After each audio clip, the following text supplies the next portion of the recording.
4절에서 7절입니다. 하나님 말씀은 호세아 14장 4절에서 7절 말씀까지입니다. 호세아 14장 4절에서 7절입니다. 내가 그들의 반역을 고치고 기쁘게 그들을 사랑하리니 나의 진노가 그에게서 떠났음이니라. 내가 이스라엘에게 이슬과 같으리니 그가 백합화 같이 피겠고 레바논 백합목 같이 뿌리가 박힐 것이라. 그의 가지는 퍼지며 그의 아름다움은 감람나무와 같고 그의 향기는 레바논 백합목 같으리니 그 그늘 아래에 거주하는 자가 돌아올지라.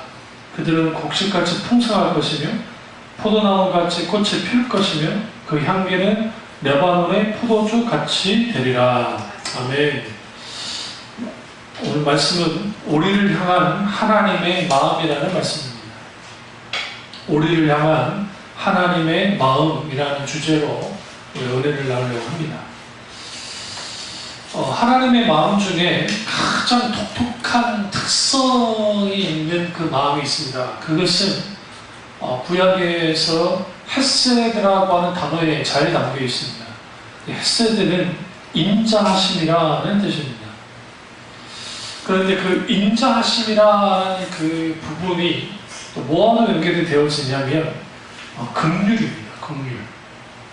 그러니까 하나님이 우리를 향한 그 마음을 가지실 때에 우리를 오래 참아주시고 우리를 기다려주시고 우리와 함께 하시고 더더더 우리의 고난에 동참하시고 우리의 고난을 대신 지시는 그런 하나님이 오늘 긍휼의 하나님입니다. 그래서 우리가 이 하나님의 긍휼했을 때 그 긍휼은 뭐와 관계있느냐? 라틴어로 파티라고 하는 그 단어가 있는데 그것은 고난을 뜻합니다.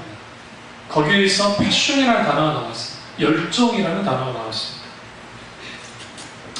그래서 하나님의 긍휼을 가지고 우리를 사랑하시고 우리에게 하나님의 긍휼을 베풀어 주십니다. 그 마음이 오늘 우리를 향한 마음이라는 거예요. 그 마음을 알 필요가 있습니다.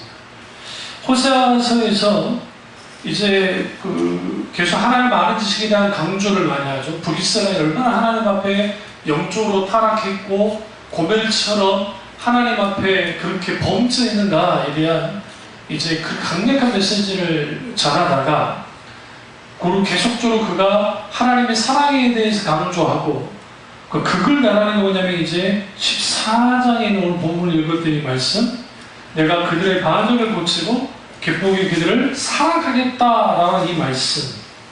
왜요? 나의 진노가 그에게서 떠났습니다. 하나님의 긍휼에 대해서 하나님의 은혜에 대해서 은총에 대해서 분명하게 말하고 있습니다. 구약에서의 긍휼은 신약의 은혜와도 비슷해요. 왜냐하면 자격 없는 자에게 주시는 은혜가 긍휼이기 때문에 그렇습니다.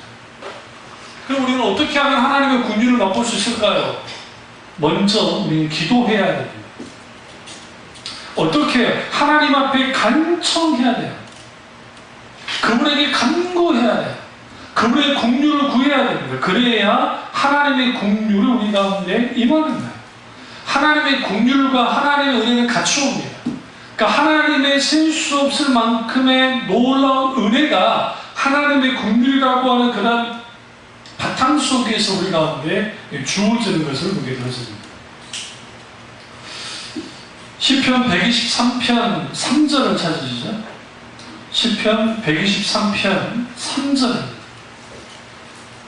시편 123편 3절입니다. 여호와여 우리를 긍휼히 여기소서. 우리를 긍휼히 여기소서. 우리에게 심한 멸시가 넘쳐 흐르나이다. 우리에게 뭘 베풀어 달라고 해요? 하나님의 긍휼을 베풀어 달라고 시편 기자가 하나님 앞에 이렇게 부르짖기도 합니다. 마찬가지로 우리는 계속적으로 하나님을 바라보는 거 중요하고요. 그러나 그럼에도 불구하고 더 중요한 건 뭐냐면 하나님의 긍휼을 구하는 거예요. 이 세상 사람들은 왜 불쌍한 줄 아세요? 한진가의 그 부자들이 가장 두려워하는 게 뭘까요? 명예? 그것보다는 그 돈을 뺏기는 걸 두려워할까요? 가장 두려워하는 게. 왜요? 돈이 그들에게 있어서 사는 목적이자 이유이자 모든 것이기 때문에. 그것마저 빼앗기면 어떡할까요?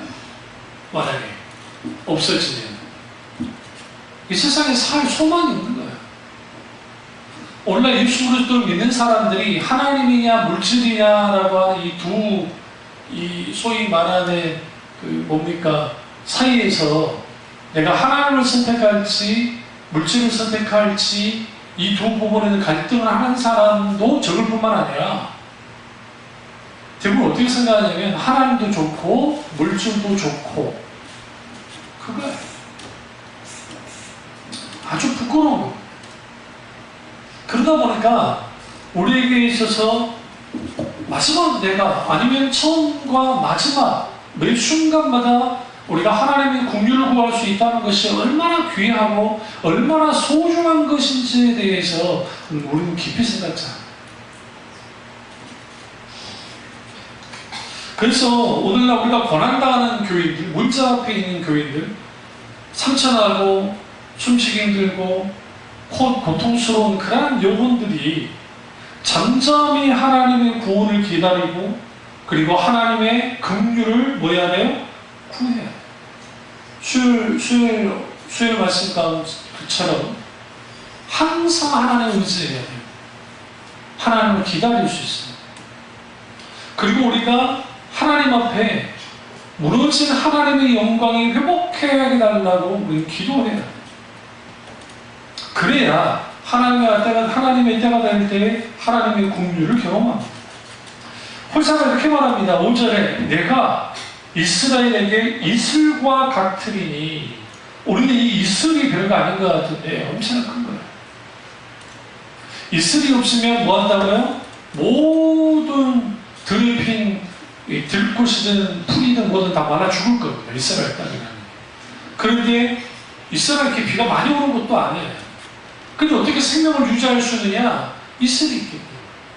사라 사막 가면 사람들이 놀란다는 게 왜 놀라냐면 끝없이 펼쳐진 모래 사막 때문에 첫 번째 놀라고 첫 번째는 그렇게 해서 놀라고 두 번째는 그런 곳에 뭐가 있어서 놀라요? 풀들이 있어서 놀라는 거예요. 나무가 있어서 놀라요. 많지는 않지만 개중에 나무도 있고 또 풀도 있는 거예요. 놀라웠죠. 지금 어떤 TV 프로그램에서 그 지역이 지금 비가 1년에 딱 3일 온대요. 3일. 비가 3일이 오는데 어떻게 그런 나무가 살아있는 어떻게 살아남을 수 있을까? 그러나 그거는 이 사막은 기온차가 있습니다. 그러니까 아주 뜨거워졌다가 순식간에 식어져 버려요. 그러니까 아무리 50도까지 올라가는 낮이라 할지라도 이제 그게 저녁이 되어지면 아주 추워요. 톡톡 떨어지기 때문에. 그 기온 차이에서 뭐가 만들어지냐면 이슬이 만들어집니다. 그게 사막성 기후의 특징이에요. 하나님 바로 그런 분이라는 거죠. 그러니까 이게 여기서 이슬 같다는 건 뭐냐면 바싹 말라버린 이스라엘 민족, 하나님의 백성들, 고난받는 백성들, 그런데 그들 이슬처럼 주님 되어준다는 거예요. 아주 죽지 않도록. 우리 생각은 막 장대비가 되어주겠다, 오늘 좋아요. 근데 이슬은 한결같아요. 우리나라에 있는 기후가 달라서 우리는 밤이슬이 내리잖아요. 내린다고요. 어떻게 하냐면 우리가 이제 기온 차이에서 때로는 좀 흐리면 운무 같은 게 껴가지고 물안개 같은 게 이렇게 슉 우리는 돼요. 우리는 그런 기후이기 때문에. 그래서 우리는 이슬하면 야 밤이슬 맞는다 하면 그 밤이슬이 이렇게 젖잖아요. 내리듯이. 그런 이슬이 아니라는 걸 우리 좀 알아요. 이슬은 그냥 하나님이 그런 이슬이 되어주겠다. 내 인생에 권고할 때, 내 인생이 가장 힘들고 어려울 때 그 하나님이 나의 이슬되기 때문에 물론 여전히 우리는 부족하고 여전히 목마르고 여전히 우리는 힘들고 어렵지만 주님이 우리 이슬되기 때문에 아주 넘어지지 않고 아주 죽지 않는다는 거죠. 하나님이 그런 분이 되어져 있다라고 주님 말씀하신 거고, 그가 백합화 같이 피겠고 레바논 백합목 같이 뿌리가 박힐 것이다. 하나님께서 그들에게 이슬같이 되어주고 이스라엘에게, 그리고 백합화같이 되어주고, 백합화라는 것은 아주 가장 이스라엘에서 가장 아름다운 곳이다. 하나님이 그렇게 만들어주기 때문에. 그리고 백합목은 이따만 합니다. 우리나라의 가장 큰 나무를 사용해서 그러니까 큰 정각을 지어놓은 게 이제 대표적인 곳이 있는데, 그게 경복궁 가보시면 근정전이라고 해요. 근정전에 있는 있죠, 나무. 우리는 그걸 너무 쉽게 생각해요. 왜냐면 우리는 가면 보니까 그거 뭐 별거 아니다 생각하는데, 서양 사람들이 딱 와가지고 그 크게 일단 나무로 졌는데 그게 크다는 게 이게 대단한 거고, 그리고 나무 크기가 이 둘레가 장난 아니에요. 그걸 금강송이라고 하는데요. 그게 우리나라도 원시림이 있었거든요. 그래서 소나무 원시림 속에 있는 것들만 있어요. 그 어마어마한 거죠. 그거랑 또 절 중에 아주 오래된 절들인데 굉장히 큰 절들이 있죠. 그때 사용됐던 그 대웅전에 사용된 그 나무들이 그런 나무들을 쓰고, 그리고 또 하나가 있다면 여수에 있는 진난관이에요. 제가 태어났던 여수. 그 진난관이 단일 건물로는 근정전만큼 커요. 그러니까 근정전보다 좀 적었지만 근정전만큼 커요. 그 안에서 무기훈련도 하고 그 안에서 다 했던 곳이 이제 그 진난관인데, 자가 자수에 있던 곳.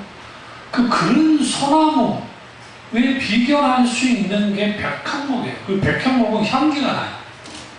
향기. 그만큼 주님이 깊게 뿌리 박힐 거다라는 말은 이제 절대로 흔들리지 않게 만들어주겠다.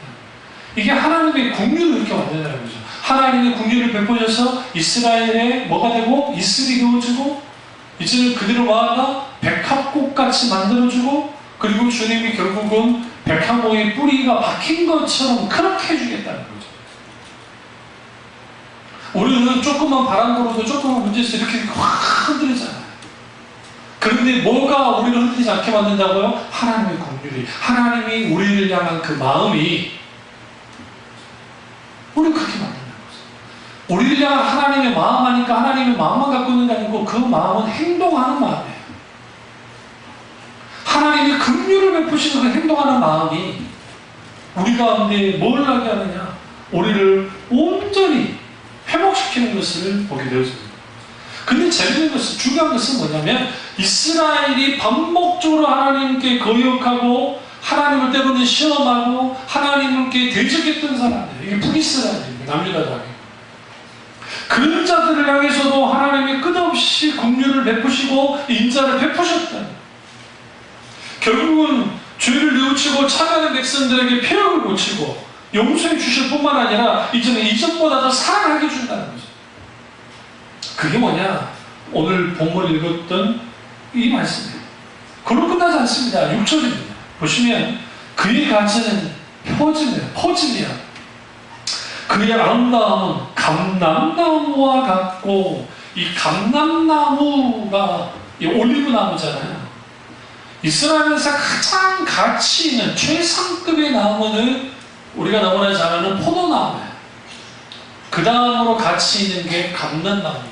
이 올리브유는 음식 사용할 때 쓸 뿐만 아니라 사람이 상처 났을 때 상처에 치료할 때도 썼고, 기타는 쓰임 용도가 굉장히 많았어요.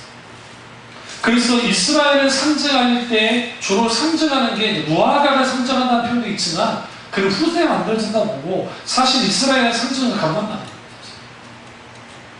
그 감람나무 같이 뭐하게 있다고요?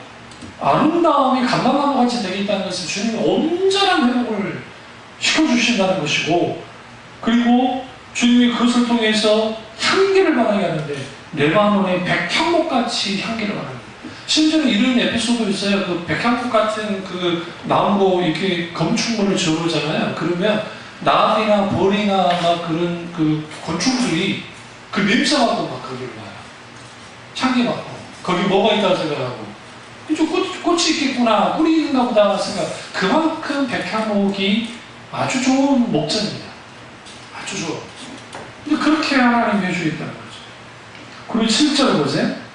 그늘 아래에 거주하는 자가 돌아올지라. 그 백향목이 그늘 아래, 아니면 그분이 그늘 아래, 그들은 곡식같이 풍성할 것입니다. 포도나무같이 꽃이 필 것이며 그 향기는 레바논의 포도주같이 되리라. 포도나무가 최고라 했잖아요.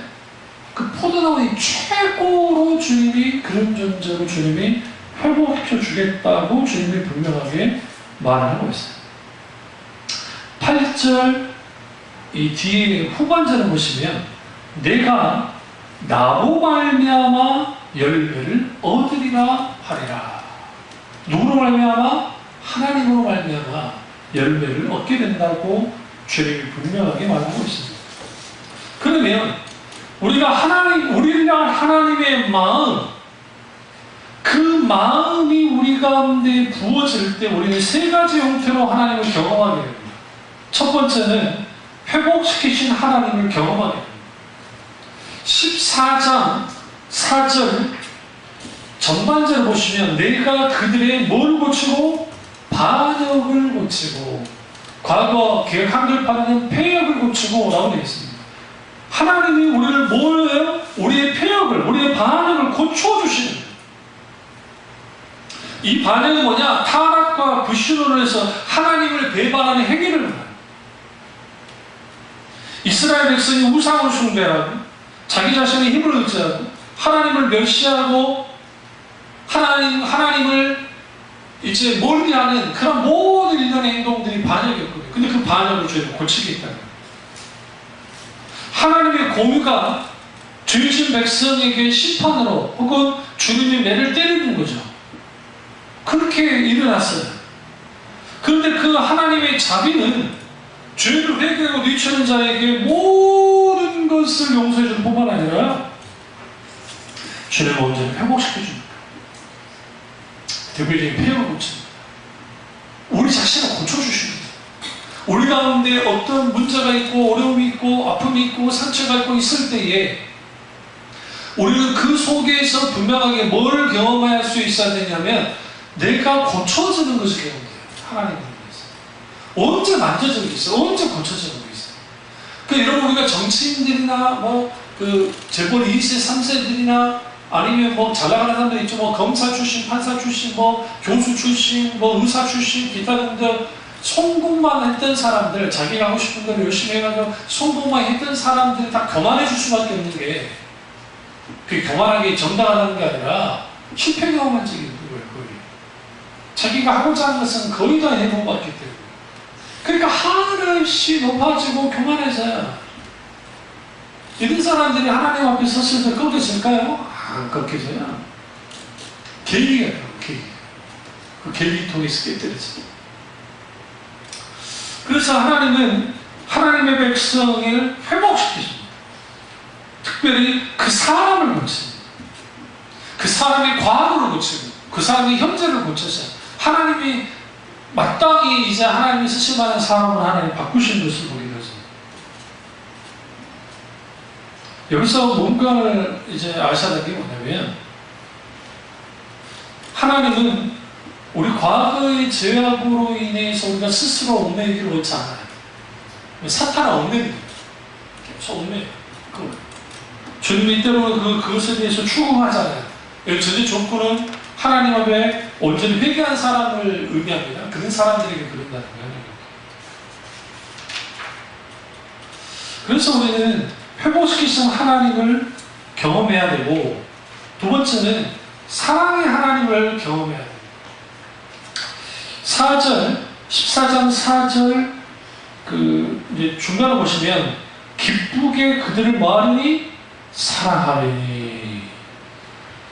하나님이 사랑해 주신다는 거죠. 그럼 하나님의 사랑의 방법은 어떤 방법이에요?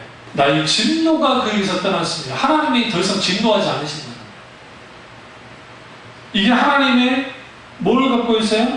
하나님 그분의 그 놀라운 사랑을 말하는데, 우리를 향한 하나님의 마음이 행동하는 마음이고, 그 행동하는 마음의 특징이 뭐냐?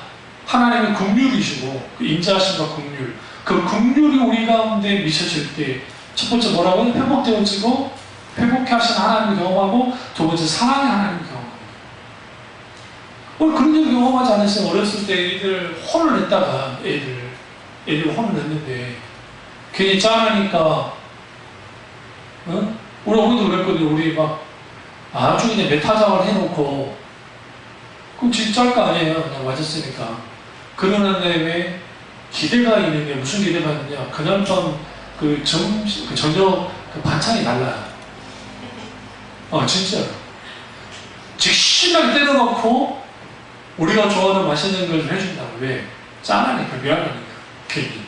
물론 우리가 마지막에 했겠죠. 근데 지금도 우리 어머니는 그런 식으로 때린 적이 없다고 그래요. 이게 이해가 안 돼요. 그러니까 지금도 이해가 안 돼. 그게 뭐 한두 번 때리는 게 아닌데, 그때 기억은 다 지워버렸단 말이에요. 그때 기억. 지금도 기억해요. 우리 어머니가 우리 때려가지고 빗자루가 하나가 부러졌는데, 또 집에는 붙자는 걸 또 그것까지 해갖고 때렸는데, 우리를. 형이나 나를. 그러니까, 저도 뭐 우리 애들 어렸을 때 혼을 내고 나면, 걔 미안해요. 잖아. 그러니까 하나님은 그러죠. 하나님이 진노가 있었고, 하나님이 진노 한번 하셨는데, 이제는 그 진노가 끝났다는 거죠. 남은 건 뭐예요? 사랑해 주시다. 사랑해 주시다. 하나님이 그 놀라운 사랑을 우리 가운데 부어줍니다. 그래서 우리가 어떤 균형이 필요하냐면, 하나님의 공의와 하나님의 사랑이라고 하는 이 두 개의 이 하나님의 속성은, 성품은 그대로 똑같이 같이 가요. 따로 가지 않아요.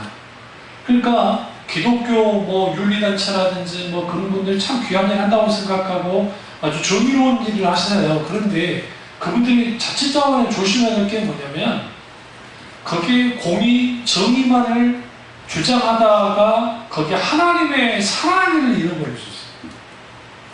반대로 주로 목회를 하시는 목사님들이, 이제 목회만 많이 하는 목사님들이 상당수가 오늘 한국교회의 상당수 목회자들이 이제는 선지자적인 사역보다는 그 목양 사역으로만 딱 한쪽으로 치우쳐 있어요. 좋은 게 좋은 거다라는 식으로 많이 해요. 그러니까 목사님들 중에서 좀 어떤 하나님의 정의를 부르짖고 진리를 부르짖고 그다음에 신앙의 번쩍에 대해서 확 하면 그거 한다는 거예요. 왜? 저 오정장에서 키워놨거든요. 그러니까 그쪽 한쪽으로 너무 치우치고 되든지 한쪽 뭐든지 다 뭐 해주겠다고? 다 오라 나 해줄게.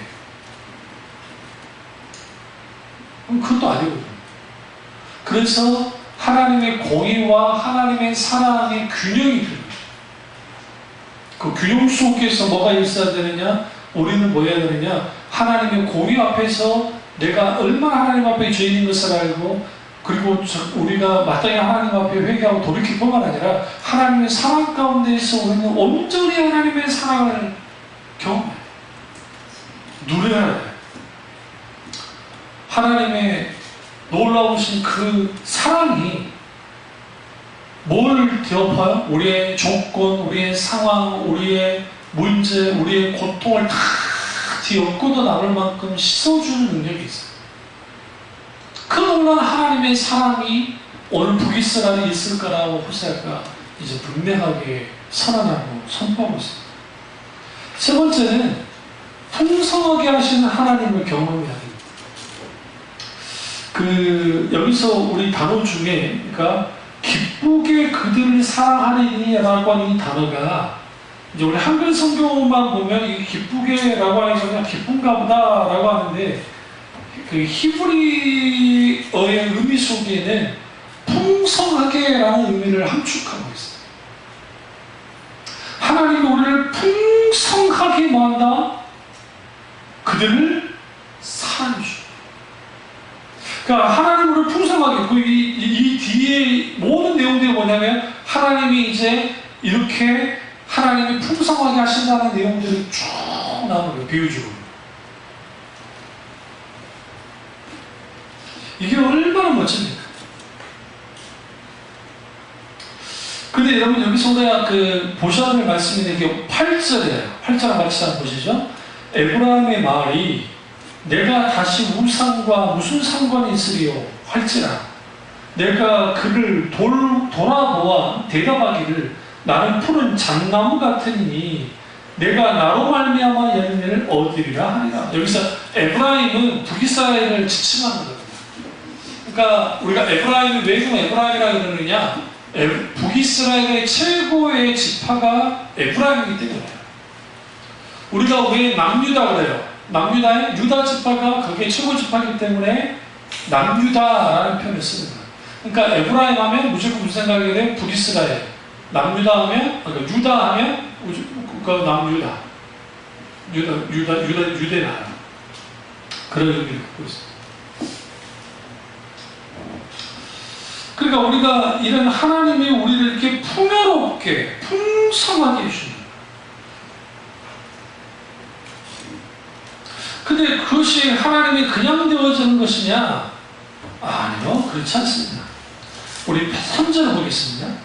우리가 아수르의 구원을 의지하지 아니하며 말을 타지 아니하며 다시는 우리의 손으로 만든 것을 향하여 너희는 우리의 신이라 하지 아니하오리니 이는 고아가 주로 말미암아 국류를 얻음이니이다 할지라.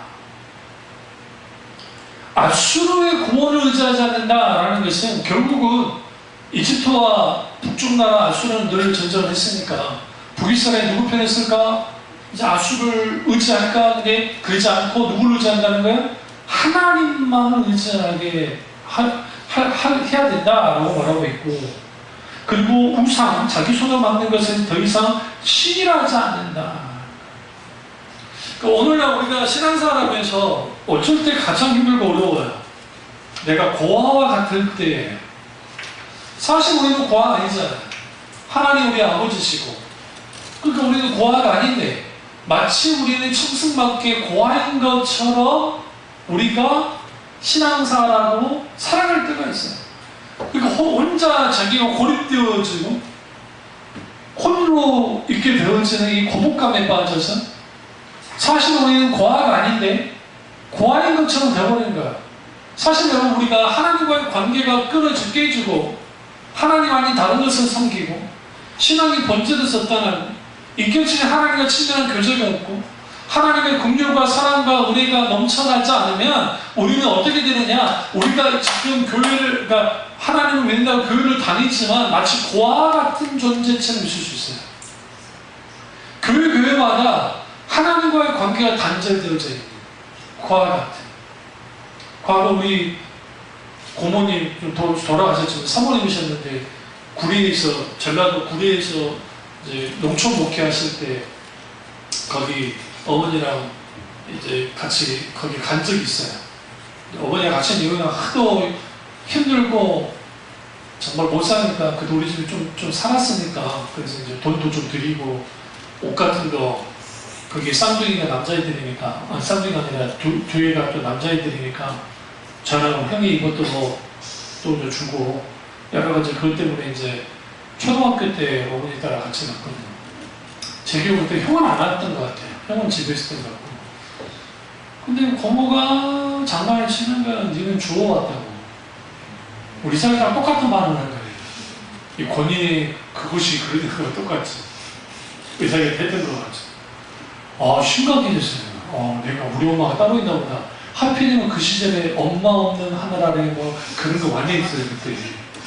그럼 진짜로요. 그때. 그러니까 나 친엄마는 따로 있나 보다 라고 생각했던 거예요. 응? 그러니까 이제 미안했던 이제 고모가 아니라고 농담 장난치는 거라고 막 그래가지고 그때 그런 기억이 아직도 나요. 근데 우리가 신앙생활 하면서 가장 힘든 게 뭐냐면 고아처럼 있는 거예요. 하나님 우리가 고아가 아니라고 하는데 우리는 고아같이 되어버리는 거예요. 왜요? 풍성케 하신 하나님을 경험하잖아요. 가까이 계신 하나님을 우리는 만나고 그분과 친밀한 교제를 나눠야 되는데 어느 날인가 하나님과 나 사이의 거리가 멀어지고 있다. 아무리 교회마다 조심해야 될 게 뭐냐면 사람들이 자기들을 지탱해 주는 거, 어떤 사람은 새벽기도가 제 신앙을 지탱해 준다, 어떤 사람은 찬양기도가 지탱해 준다, 뭐 주일 난데배가 지탱해 준다, 기타는 그런 게 있을 거라고. 그 자체는 뭐라 할 수는 없겠지만, 그러나 사실 여러분 우리가 하나님 앞에 나왔을 때 그 하나님이 내게 있어서 친한 아버지이고 친구이고 때로는 그분이 내게 주인이자 왕이자 주권자가 되십니다. 실제로 그분이 내 앞에 나를 책임지는 분으로서 계시면 좋은데 그렇지 않을 때가 있다.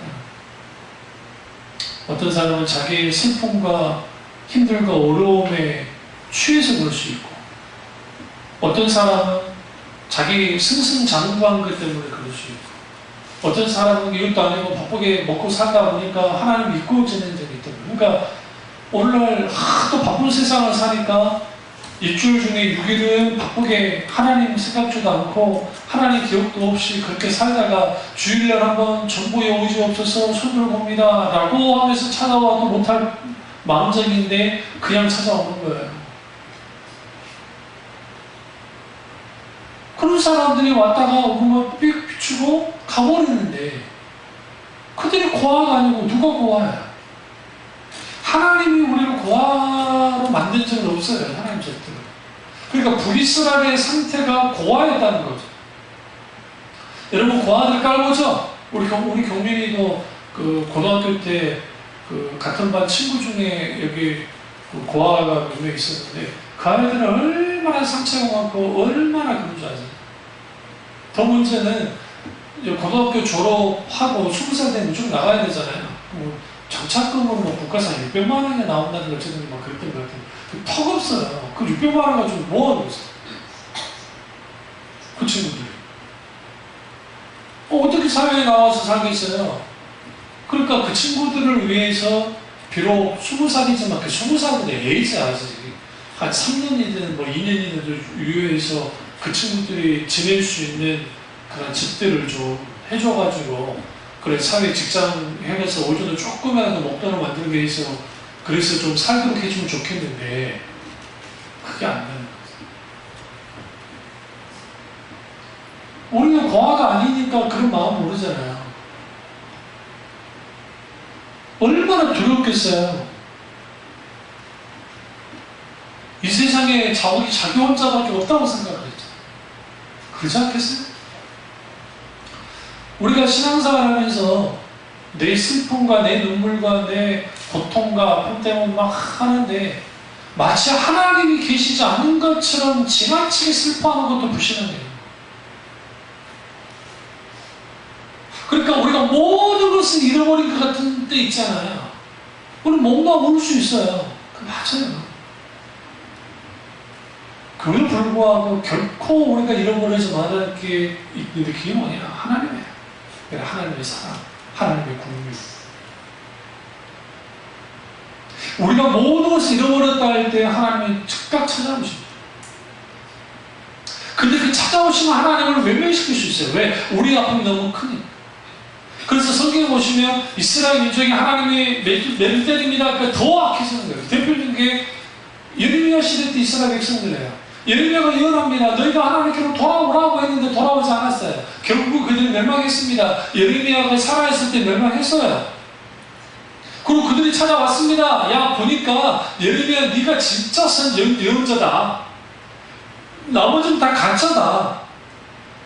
그리고 우리 이제 포로로 잡혀가지 않는 사람들인데 그 사람들이 아직 포로로 잡혀가지 않는 그 사람들이 묻는 거야.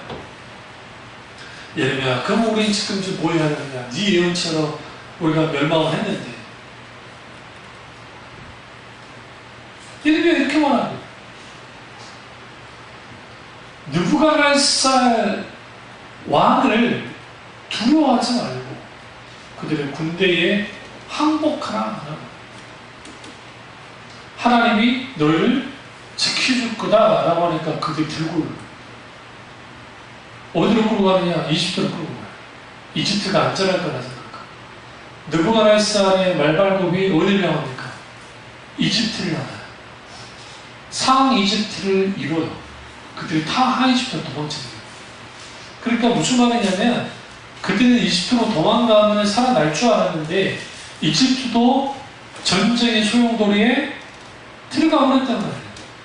그들이 피할 수 있는 곳이 아니었어요. 그러니까 전쟁을 몇 번 경험한 거예요? 2번 경험한 거예요. 한 번 경험하도 끝날 편에 한 번 더 경험한 거예요. 그럼 미련한 짓이죠. 물론 이집트에 들어가서 톱으로 예레미야 선지자를 켜 죽여버렸어요. 전쟁이야. 이게 하나님 그분의 의중과 뜻을 선지자에게 보여주셨고 그 선지자의 말대로 우리가 따라서는 괜찮아요. 그러게 않는 거죠. 그러니까 오늘날 우리가 어떤 힘들고 어렵고 고난이 있을 때에 그 고난의 깊이, 고난의 압력, 고통, 그거 다 우리가 감당하기 힘든 것들이 많아요. 맞는데 우리는 그 속에서 뭐 해야 되느냐? 하나님의 의중과 뜻을 알아야 되고, 하나님이 우리를 깊이 만드실 때 그 만지심 속에 들어가면 되는 거야. 그 연단이, 그 고난이 우리를 어떻게 해요? 더 단련시켜줘요. 더 강하게 만들어줘요. 하나님은 그것을 통해서 하나님의 자녀가 결코 쉽게 넘어지지 않게 되기를 원하는데 너무 쉽게 넘어지는 왜? 오늘날의 목회라는 게 목양이라고 해서 소위 말하는 목자적인 사역이라고 해서 계속 그렇게 하는 사역이 있다. 그러니까 마치 어디에 있는 그 온실 속에 있는 화초처럼 그렇게 꽃도 피고 뭐도 피고 뭐도 펴요. 근데 막상 밖에 내놓으면 시들 죽어버리는 못 견디는 거예요. 저는 어렸을 때에도 지금도 잊지 못하는 게 뭐냐면 산으로 놀러 다니고 했을 때 방학 때는 친구들이랑 많이 놀러 다니니까 근데 꽃이 피는 계절 봄 그 다음에 가을도 그렇고 이 아카시아의 그 향기 냄새는 상상을 초월하고요. 그뿐 아니라 들꽃이에요. 들꽃. 그러니까 이름도 잘 모르는 들꽃인데 향이 얼마나 짜릿한 건지 아세요? 그래서 어떤 그 학자가 그 말하더라고요. 의사 선생님과 인간이 보는 것에 대한 기억과 듣는 것에 대한 기억들은 오래가지 않는데 냄새 기억은 이게 평생을 간대요. 자기가 맡았던 그 냄새 기억. 향냄. 평생 간다. 그때 그 기억이 있어요. 이름 모르는 풀밭에 있는 풀려움과 꽃내음. 왜요? 세찬 환경 속에서 비도 맞고 바람도 맞고 항상 이겨내니까 얼마나 감사해요. 어머니가 그 앞집 사는 아줌마랑 같이 쑥 뜯어갈 때 봄에 이제 다 되고 내기도 키우고 할 때 뒤에 바로 산이니까 그게 농약을 쓰지 전혀 않기 때문에 하면요 그거 탁 해잖아요. 쑥 냄새가 이게 코를 확 찔러요. 더더군다나 거기 오염이 안 된 지역이잖아요. 공기가 참 좋은 지역이에요. 그러니까 어릴 때 옆에서 멀지만 그 냄새가 장렬할 줄.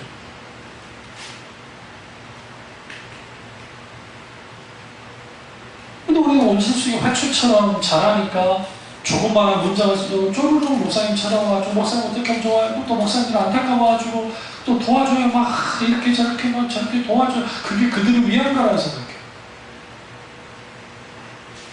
때로는 하나님이 그 사람을 만지는 것일 수도 있는데도 불구하고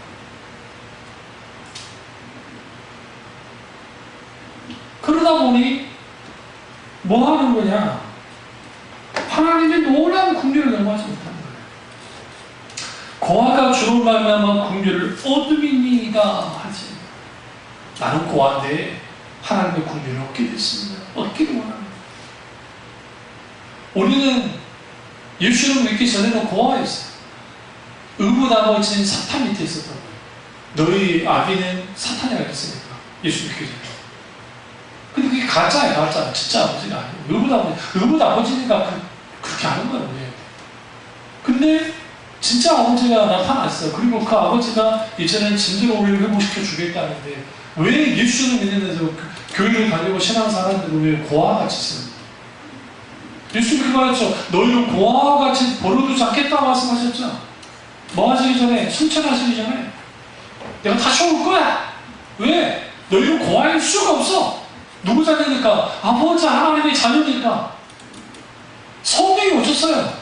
성령이 오셔서 우리를 붙들어 주니까 그나마 우리가 지금 이렇게 사는 것이지, 성령님이 이곳에 계시지 않았다는데, 우리 가운데 있지 않았다는데 전 세계에 있는 모든 크리스찬들 한 방에 끝났어요. 사탄이.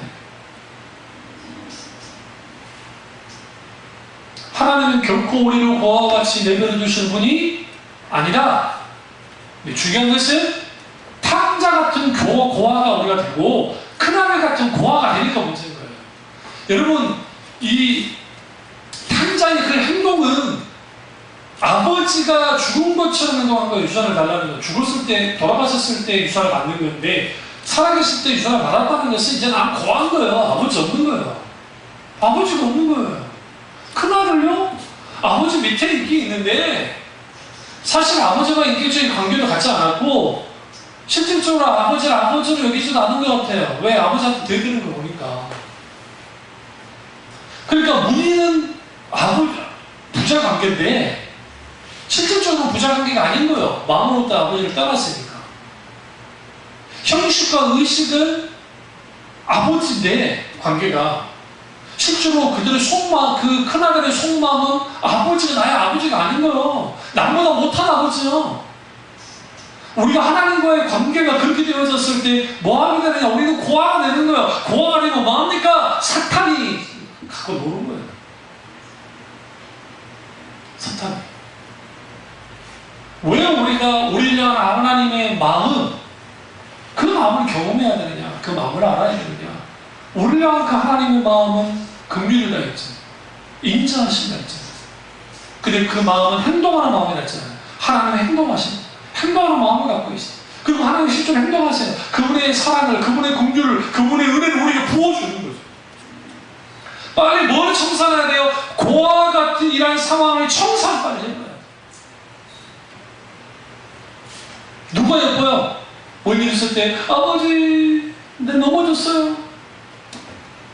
제가 나 때렸어요. 고자질 하더라도 하나님께 고자하잖아요. 하나님께. 그렇게 됐을 때 하나님이 어떻게 해요? 그들과 함께 하시죠. 14장 1절 보세요. 이스라엘아, 내 하나님 여호와께로 돌아오라. 내가 불의함으로 말미암아 엎드러 졌느니라. 너는 말씀을 가지고 여호와께로 돌아와서 내게를 모든 불의를 제거하시고 선한 바를 받으소서. 우리가 숫송아지를 대신하여 입술의 열매를 주께 드리리이다. 여기서 여러분, 이스라엘아 내 하나님 여호와께로 돌아오라. 이게 핵심입니다. 우리를 향한 행동하는 마음, 그 아버지 긍휼의 마음, 그것이 우리 가운데 실제로 우리 가운데 역사되어지려면 우리는 고아와 같은 상황에서 벗어나서 하나님께로 돌아와야 돼요. 탕자는 고아였는데, 고아인 스스로 고아됐던 그 탕자가 아버지께로 돌아갔을 때 그 아버지의 놀라운 긍휼을 경험했던 것처럼, 그 놀라운 아버지의 본심을 알았던 것처럼. 비유는 그로 끝났지만 예수는 뭘 보겠어요? 그 비유를 보면서 이제는 둘째 아들이 아버지가 자기를 얼마나 사랑하는지를 알았기 때문에, 그도 아버지에 대한 사랑이 전에는 그냥 무늬만 아들이었다면 이제는 진정한 아들이 됐을 거라고요. 하나님이 그걸 원해요. 사람들은 우리가 얼마나 죄를 졌느냐, 뭘 했느냐에 관심이 있을지 모르지만 하나님의 관심은 돌아오는 데 관심이 있어요. 돌아오는 거예요. 여기서 더 중요한 게 2절에 너는 말씀을 가지고 여호와께로 돌아오라. 무슨 말씀입니까? 하나님이 진노하셔서 하나님이 그들의 불의를 보시고 주님이 그들을 엎드려지게 했고, 결국 그들이 뭐해야 되지는 그 주님의 말씀이, 그 예언했던 모든 말씀이 옳았다는 것, 그 말씀의 진리의 말씀을 가지고 주님께로 돌아오는 거예요. 왜 말씀을 가지고 돌아와야 돼요? 모든 불의를 제거하시고 선한 바를 받으소서. 우리가 수송아지를 대신하여 입술의 열매를 주게 됩니다. 왜 우리가 수송아지가 왜 중요한지 아세요? 우리가 돌아와서 하나님과 관계가 청산되면 화목제 드려야 되잖아요. 근데 그거보다도 뭐 하겠다는 거예요? 입술의 열매를 주게 드리겠습니다. 뭐가 우리 속에 먼저 바뀌어져야 돼요? 우리 입술이 바뀌어져야 돼요. 불평, 불만하고 우리 가운데 수많은 저주의 말들과 기타는 다른 사람을 향한 원망과 불평의 말들이 내려지고 이제는 하나님을 향해서 뭐 해야 돼요? 입술의 열매가, 찬양의 열매가, 신앙 고백의 열매들이 우리 가운데 있어야 된다는 거죠. 그렇게 됐을 때 우리 뭐합니까? 우리를 향한 하나님의 마음이 우리를 풍성케 하고 우리를 회복시키고 우리를 어느 때보다도 하나님의 놀라운 사랑 가운데 있게 만들어줍니다. 그러면 뭐합니까? 이제 숨쉴만 한 거야. 이제 우리가 눈을 들어 주님을 바라볼 뿐만 아니라 하나님의 긍휼을 먹고 더 이상 나는 뭐 아니에요? 과 아니라 하나님과의 관계에서 멀리 떨어져 버린 고아 관계를 청산하고 하나님의 놀라운 그 긍휼의 사랑을 마음껏 누리는 저와 여러분 되시기를 주님의 이름으로 축원합니다. 기도하겠습니다. 기도하실 때 정말 성령